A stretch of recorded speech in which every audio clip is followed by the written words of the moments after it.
Halo semuanya, balik lagi bareng saya. Hari ini kita mau ngobrolin sesuatu yang kayaknya deket banget sama kita, tapi juga rumit. Kebebasan. Katanya sih, kita hidup di zaman paling bebas panjang sejarah.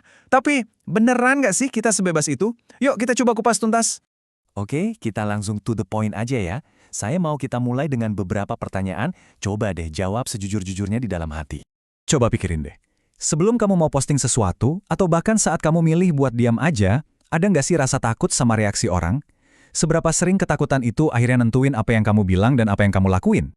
Entah itu soal jumlah followers, saldo di rekening bank, atau angka-angka performa di kantor. Pernah nggak ngerasa mood kamu jadi ikut naik turun cuma gara-gara jumlah likes atau anjlok pas lihat angka penjualan? Nah, kalau iya, pertanyaannya, siapa yang sebenarnya pegang kendali? Nah, disinilah letak keanehannya yang bisa kita sebut paradoks kebebasan modern. Pilihan kita sekarang ini jauh lebih banyak dari generasi manapun sebelumnya, tapi kok rasanya kita malah makin terkekang, makin cemas ya? Dan ini dia inti masalahnya. Ada jurang yang lebar banget antara apa yang kita yakini soal kebebasan diri kita sama kenyataan sehari-hari. Ngakunya sih kita ini merdeka, tapi nyatanya kita hidup dalam ketakutan terus-menerus, takut kehilangan sesuatu. Nah, rasa takut kehilangan inilah yang jadi petunjuk buat nemuin siapa pengendali kita yang sebenarnya. Sebut saja mereka tuan-tuan tersembunyi. Mereka emang nggak kelihatan kayak rantai besi, tapi cengkeramannya, wah, bisa jadi jauh lebih kuat dan nyata.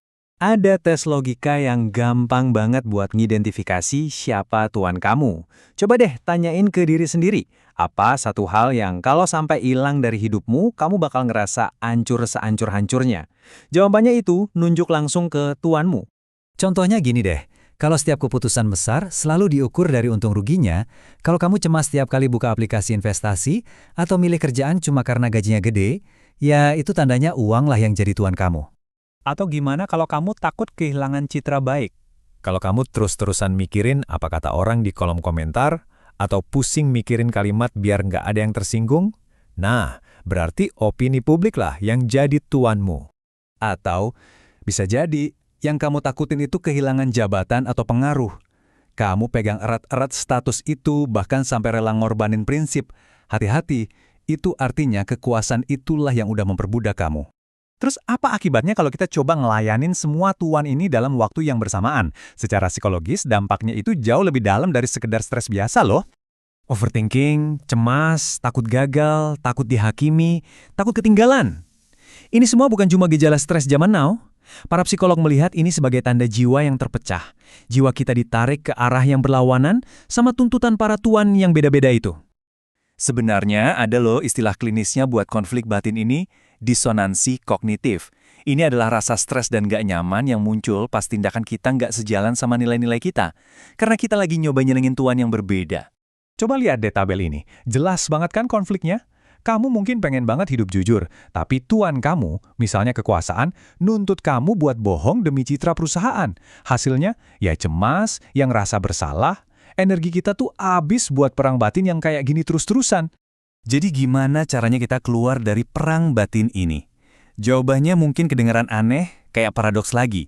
Kebebasan sejati itu justru datang dari memilih jenis penghambaan yang tepat. Bukan ke banyak hal, tapi hanya ke satu hal.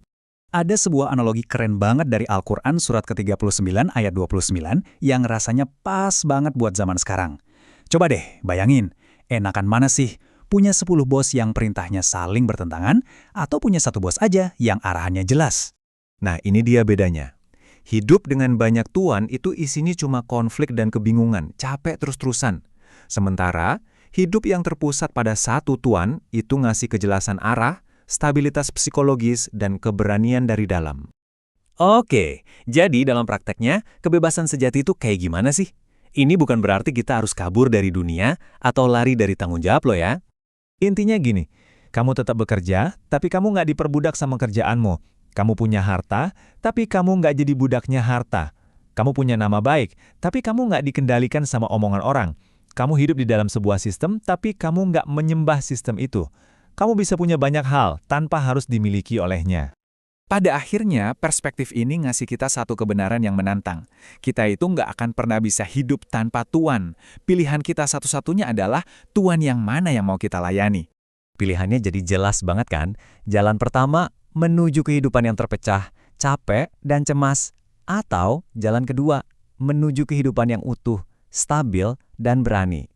Coba tanya lagi ke diri sendiri, jalan mana yang sebenarnya terasa lebih membebaskan? Konsep mendedikasikan diri pada satu Tuhan ini dalam tradisi Islam dikenal sebagai tauhid. Tapi kalau kita lihat dari kacamata psikologis, ini sebenarnya adalah tindakan paling radikal untuk menyederhanakan hidup kita, untuk membebaskan diri dari ribuan tuntutan yang gak ada habisnya. Dan ini semua membawa kita pada satu pemikiran akhir buat direnungkan bersama. Mungkin rasa lelah yang kamu rasakan selama ini bukan karena dunia yang terlalu berat, tapi karena kamu mencoba melayani terlalu banyak tuan sekaligus. Nah, pertanyaan ini saya tinggalin buat kamu renungkan sendiri. Siapa atau apa satu Tuan sejati kamu? Makasih banyak udah nyimak bahasan kita kali ini. Sampai ketemu lagi.